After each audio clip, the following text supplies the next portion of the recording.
ठीक है, मैं तो इसको जो हो रहा है अच्छा मानता हूं। जिनको स्कूल के बाहर बैठने के लिए मजबूर किया गया, जिनको सार्वजनिक स्थानों पर जाने से रोका गया, जिन्होंने योग्यता के आधार पर अपनी जगह बनाई, जिनको सदन में जाने से रोका गया, जिन्होंने इस देश की महिलाओं के लिए, पिछड़े वर्ग के लिए कानून मंत्री के पद से इस्तीफा दे दिया, जिन्होंने लंबे समय तिरस्कार सहा सभी से, आज उन बाबा साहब अम्बेडकर पे चर्चा हो रही है। क्योंकि ये चर्चा पार्लियामेंट से शुरू हुई है, तो देश के अंतिम व्यक्ति को जो टीवी देखता है, सोशल मीडिया देखता है, जो अपने क्षेत्र के नेताओं से जुड़ा हुआ है, सबको आज बाबा साहब अम्बेडकर के बारे में जानने का मौका मिल रहा है।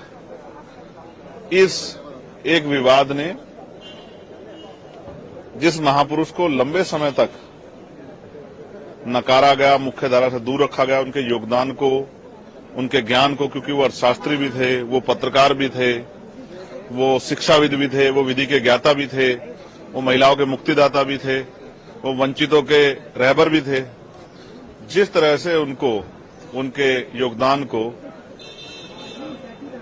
नकारा गया, उस योगदान पे आज चर्चा हो रही है। मैं बड़ा खुश हूं कि ये चर्चा और हो, और मैं तो आज देश के प्रधानमंत्री से मांग करता हूं कि अगर भारतीय जनता पार्टी सच में बाबा साहब अम्बेडकर का दिल से सम्मान करती है, तो उनके सपनों पर भी काम करे। उनके नाम पर जो कमजोर वर्गों के गांव, दलित पिछड़ों के, आदिवासियों के, उनको अम्बेडकर ग्राम घोषित करें, उनमें सुख सुविधाएं दें। उच्च शिक्षा में scholarship schedule caste, schedule tribe, backward के लोगों को दे। बहुत सारी जो है उनकी इच्छाएं थी कमजोर वर्गों को लेकर, महिलाओं की सुरक्षा को लेकर, उनकी तरक्की के रास्ते खोले। जो आरक्षण से लेकर तमाम चीजें, बुनियादी अवसर जो हैं, जो वंचितों को मिलने हैं, उनको देने का काम करें। और जो हिंसा हो रही है, एक बार प्राइम मिनिस्टर ने कहा था कि दलितों को मत मारो, मुझे मार लो। उन पे जो हिंसा हो रही है दलित, आदिवासी, पिछड़ों पे, उस हिंसा को रोकने का काम करें। तब जाके शायद बाबा साहब अम्बेडकर को, क्योंकि बाबा साहब अम्बेडकर सिर्फ चित्र नहीं है, एक व्यक्तित्व है, एक चरित्र है, उस चरित्र पर भी काम करने का प्रयास करें। अगर नहीं प्रयास किया तो सिर्फ चित्रों से बाबा साहब अम्बेडकर का सम्मान नहीं हो सकता।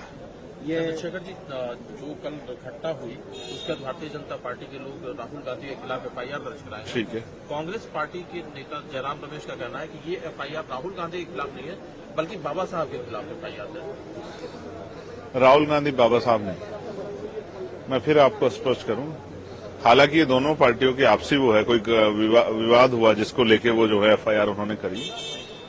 लेकिन मैं फिर कह रहा हूं, जब आप संविधान पे हमला करते हैं तो भी बाबा साहब पे हमला होता है।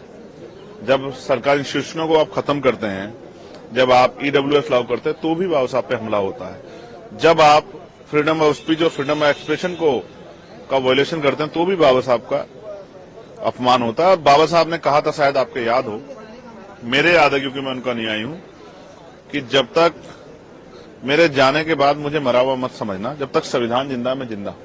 तो जब देश के लोकतंत्र और संविधान पे आप हमला करते हैं तो भी आप उन पर हमला करते हैं, वो किसी के द्वारा किया गया।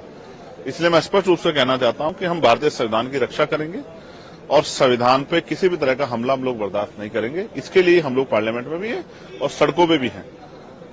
ये जरूरी है कि चर्चा हो बाबा साहब अम्बेडकर पे, उनके विचारों पे, उनकी शिक्षाओं पे, उनके संघर्ष पे, क्योंकि उनके संघर्ष से आज बहुत सारे लोगों को मौका मिला है।